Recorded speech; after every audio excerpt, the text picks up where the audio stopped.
el señor Torres. Y ahora venía a hablar con usted de Gaza y me ha parecido hablando de cualquier cosa menos de Gaza. Yo no sé si es que hoy no es mi día o es que este gobierno del que usted forma parte es una casa de locos sin encargado. Bien, sé que el motivo de esta tercera comparecencia suya ante esta Cámara es muy otro, pero aún así no quiero dejar pasar ni medio segundo en esta tribuna sin antes rogarle, sin antes requerirle, sin antes exigirle que antes de abandonar este hemiciclo condene con absoluta rotundidad los asesinatos de civiles pertenecientes a las distintas minorías religiosas y étnicas que se están contabilizando ya por centenares, no sé si por miles en Siria, y respecto de los cuales su ministerio ha venido guardando algo peor que un sonrojante silencio. Porque créame, señor ministro, colgar un tuit de 3 miserables líneas expresando su preocupación por la violencia de los últimos días en Siria y recomendando que ésta sea investigada, para eso casi preferiría que hubiese permanecido callado del todo y nos hubiese ahorrado su dosis semanal de confortable equidistancia, la confianza de que nuestros vecinos y aliados le hubieran supuesto demasiado ocupado tomando parte en la fiesta grande del sanchismo, el 8M, en el que a usted le corresponde todos los años sacar a pasear en la procesión la imagen de la santísima política exterior feminista. Pero no se alarme, señor Álvarez, se lo voy a poner fácil. Saque usted papel y lápiz y anote. Los Estados Unidos condenan a los terroristas islamistas radicales, incluidos los yihadistas extranjeros que asesinaron a personas en el oeste de Siria en los últimos días. Los Estados Unidos apoyan las minorías religiosas y étnicas de Siria, incluidas las comunidades cristiana, drusa, alawita y kurda, y ofrecen sus condolencias a las víctimas y a sus familiares. Las autoridades provisionales de Siria deben exigir responsabilidades a los autores de estas masacres contra las comunidades minoritarias de Siria. Ahí lo tiene. Sin más trabajo que donde pone Estados Unidos poner España y donde firma Marco Rubio hacer una rúbrica en donde ponga José Manuel Álvarez. No hace falta más. Claro, conciso, contundente, llamando a los agresores por su nombre y a los agredidos por el suyo, mostrando ese mínimo de empatía con las víctimas que las horrendas imágenes que estamos viendo exigen y demandando de las autoridades responsables medidas contundentes e inmediatas. Claro que para que eso sea posible sería menester que usted tuviese la conciencia limpia y no creo que sea el caso.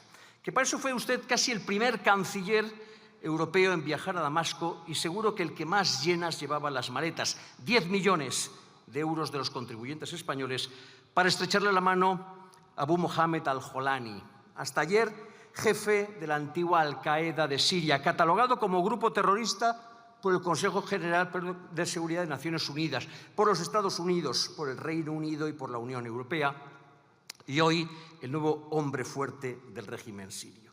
Por cierto, le contó a al-Jolani cuánto le disgustan a usted los hombres fuertes en la política internacional, o le explicó lo de la política exterior feminista, o prefirió explicarle cómo España está incorporando a su defensa, a su política exterior, la defensa de los cristianos perseguidos en el mundo como parte de su estrategia de acción.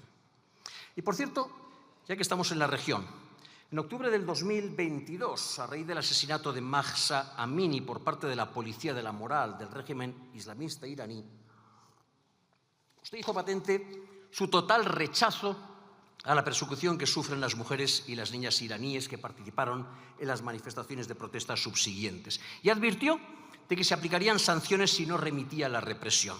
Pues bien, como seguramente sabrá, desde entonces hasta acá el régimen islamista iraní no ha hecho sino incrementar la represión contra disidentes de todo tipo, perfectamente documentadas, por lo demás, en los informes de Amnistía Internacional o del Consejo Nacional de la Resistencia iraní, y que dan cuenta de un sustancial aumento de las detenciones arbitrarias, de las torturas, de la violencia sexual en las cárceles y de un uso generalizado de la pena de muerte como instrumento de terror. Solo el año pasado, el régimen islamista iraní ahorcó a 1000 personas, entre las que se cuentan 34 mujeres y 3 menores. Una cifra sin precedentes en los últimos 30 años y que además supone el 74% del conjunto de las ejecuciones registradas a nivel mundial. Estamos esperando su respuesta. El pasado 26 de febrero el Senado de España las condenó por unanimidad. Vox presentará en breve una proposición no de ley para que el Congreso haga lo mismo. Pero ¿para cuándo podemos esperar que el señor ministro esté a la altura de los ciudadanos en cuyo nombre viaja por todo el mundo? No le entretengo más. Como le decía al comenzar, sé bien que el motivo de esta tercera comparecencia suya ante esta Cámara es muy otro. Pero ojo, no es porque yo sea muy listo, sino porque es usted muy cansino. Esta es su tercera comparecencia ante este pleno en lo que llevamos de legislatura y, sorpresa, sorpresa, no ha venido usted a hablarnos ni de Ucrania, ni de Rusia, ni de la verja de Gibraltar, ni de la aduana de Melilla, ni de los aranceles de Trump, ni de los insultos de Sheinbaum. Ha venido usted a hablarnos de Gaza, justo del mismo asunto del que a instancias de Podemos y de Esquerra ya nos habló en su segunda comparecencia, que resultó ser el mismo asunto respecto del cual a instancias de los mismos grupos nos habló usted en su primera comparecencia de la legislatura. 3 comparecencias y las 3 sobre Gaza. Entiéndame, no soy yo quien piensa que esta es una cuestión baladí, es una cuestión seria y es una cuestión compleja. Eso es lo que me llama la atención, el milimétrico encaje entre la farisaica preocupación de Esquerra, de Podemos y de Bildu por el infortunio de los gazatíes y la entusiasta disposición de una persona tan ocupada como usted como para venir a hablarnos del tema una vez cada 3 meses. Llámeme conspiranoico, pero tengo la sospecha de que usted se siente mucho más cómodo rajando sobre Trump y sobre Netanyahu en este hemiciclo, con Esquerra, con Podemos y con Bildu, haciendo las veces de trío la, que abordando los problemas reales de España en el extranjero. Pero vayamos al grano. Vayamos al grano. Usted viene a hablarnos de la posición de España ante la voluntad mostrada por Estados Unidos e Israel de iniciar un plan de limpieza étnica en Gaza para expulsar a su población y ocupar y apropiarse del territorio palestino. Cosa abracadabrante, siendo como es usted ministro de un gobierno que acaba de ponerse manos a la obra para impedir que se presenten denuncias basadas en simples recortes de periódicos. No todo vale. Con 4 recortes de prensa no se puede admitir a trámite una denuncia, declaraba no hace mucho su compañero de bancada, Óscar López, al que tendrá que explicarle usted que tal vez una denuncia no, pero sí una comparecencia con 4 recortes basta. Porque, ¿qué tiene usted sobre la mesa para hablar del plan de Trump sobre Oriente Medio, más allá de 4 recortes de prensa pergeñados a partir de unas declaraciones intencionadamente provocadoras del presidente de los Estados Unidos y de un vídeo disparatado, no quiero quitarle la ilusión, pero se lo tengo que decir, hecho con inteligencia artificial, no real, sobre esta cuestión? Yo no sé, señor ministro, cuánto va a durar esta legislatura, si va a ser corta o larga, pero si cada vez que Trump tiene una ocurrencia o hace unas declaraciones antisonantes vamos a tener una sesión de comparecencia de su señoría, la legislatura se nos va a hacer interminable. Y que no más va a disfrutar, y quien más va a disfrutarlo será, siquiera sea desde la distancia, el propio mandatario norteamericano. Y es que el mal llamado plan de Trump para Gaza no es sino otra calculada provocación por parte del presidente de los Estados Unidos para suscitar un debate sobre el futuro de la franja que, en su opinión y la de muchos observadores, se encontraba en buena medida anquilosado. No lo digo yo, lo dice su consejero nacional de seguridad, Mike Waltz, para quien, a falta de alguna solución realista sobre cómo se va a limpiar kilómetros y kilómetros de escombros que ha dejado la guerra en Gaza, el hecho de que Trump ponga sobre la mesa algunas ideas audaces y frescas y nuevas no creo que deba criticarse de ninguna manera. Creo que va a hacer que toda la región venga con sus propias soluciones si no les gustan las soluciones del señor Trump. Un punto de vista compartido por la CNN, nada sospechosa de trumpismo, quien, tras calificar la idea del presidente de los Estados Unidos como audaz e improbable a partes iguales, señaló que probablemente fueran tan descabelladas sus propuestas para obligar a otras naciones a intervenir con sus propias propuestas para el enclave palestino. De modo que aquí estamos, señor ministro, usted, yo y el resto de los portavoces parlamentarios bailando al son que toca desde Mar-a-Lago el nuevo presidente de los Estados Unidos. Igual que lo han hecho en los últimos días, aunque no lo crean, el presidente egipcio y los restantes líderes de la Liga Árabe, cuyo plan para la recuperación temprana, para la reconstrucción y el desarrollo de Gaza, presentado en la cumbre del 4 de marzo en El Cairo, tiene como primer destinatario no el pueblo gazatí, sino la Casa Blanca, que en los próximos días procederá a analizarlo, a valorarlo y, por supuesto, a enmendarlo. Lo ha dejado claro el portavoz del Consejo de Seguridad Nacional de la Casa Blanca, Brian Hughes. El presidente agradece las aportaciones de nuestros socios árabes en la región. Está claro que sus propuestas han llevado a la misma a sentarse a la mesa en lugar de permitir que este asunto se convierta en una crisis aún mayor. Aunque no será necesario esperar mucho para saber dónde están los escollos de ese plan, señor Álvarez. Déjeme que se lo diga yo. En primer lugar, el plan propuesto por la Liga Árabe no será viable mientras Hamás no sea derrotado militarmente y marginado políticamente. Hamás ha estado, está y va a seguir estando consagrado a la tarea de erradicar a Israel del mapa, de modo que todo lo que no sea su efectiva desaparición no pasará de ser un parche provisional prólogo de una más que probable reanudación de las hostilidades. Termino, señoría. La conformación de un gobierno de carácter técnico y con un mandato de 6 meses no satisface de modo alguno esa exigencia. Y menos aún si sus integrantes acabarán siendo negociados con Hamás. Finalice, sí, por Como favor. Trump ha dicho, Gracias. Hamás no puede seguir gobernando Gaza. Y 3, tampoco la Autoridad Nacional Palestina está en condiciones de asumir rol alguno en la reconstrucción de Gaza. Primero, porque carece del más mínimo arraigo en la franja. Segundo, porque incluso su capacidad de actuación en Cisjordania resulta cuestionable. Y tercero, porque desde una perspectiva práctica su legitimación democrática es más que cuestionable. Termino, señor ministro. Sí, Usted finalice, por favor, señoría. tiene a gala alinear su política internacional con la del resto de los países de la Unión Europea. Pero en esta cuestión se le han pasado desapercibidas importantes precauciones que debería de tener en cuenta. Muchas gracias.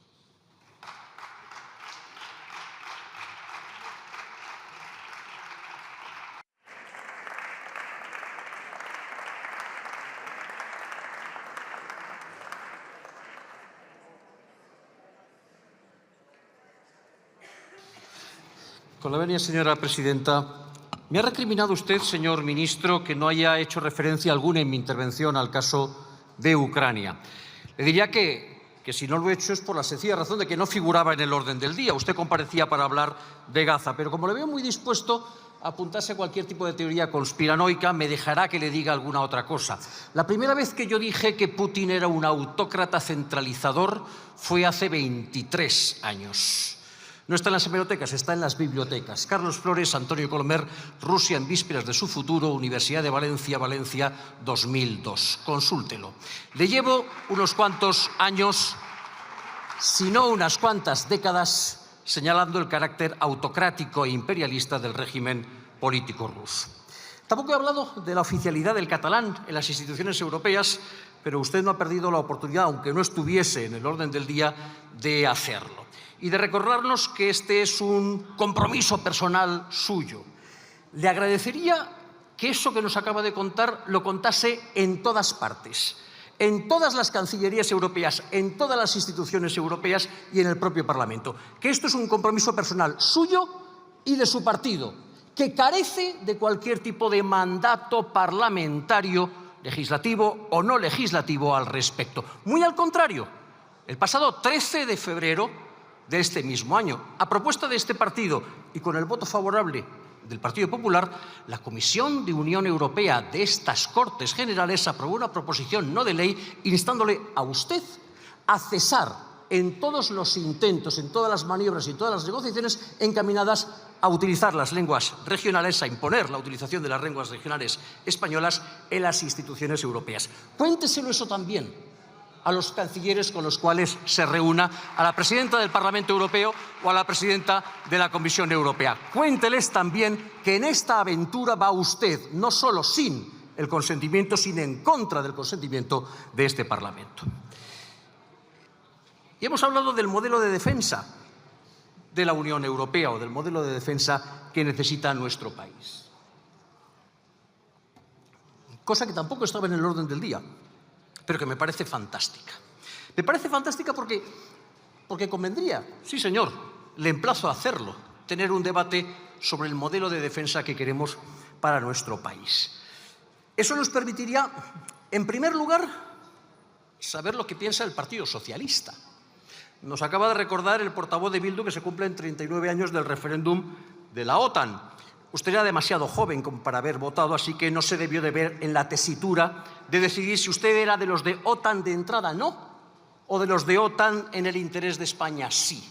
Porque en la mayor decisión geopolítica que ha tenido que tomar este país en el último medio siglo, su partido estuvo deshojando la margarita hasta el último momento, diciendo primero que no y luego que sí.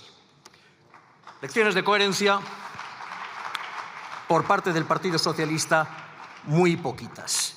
Y nos permitiría que discutiésemos sobre dónde estamos y cuáles son nuestros aliados y nuestros enemigos.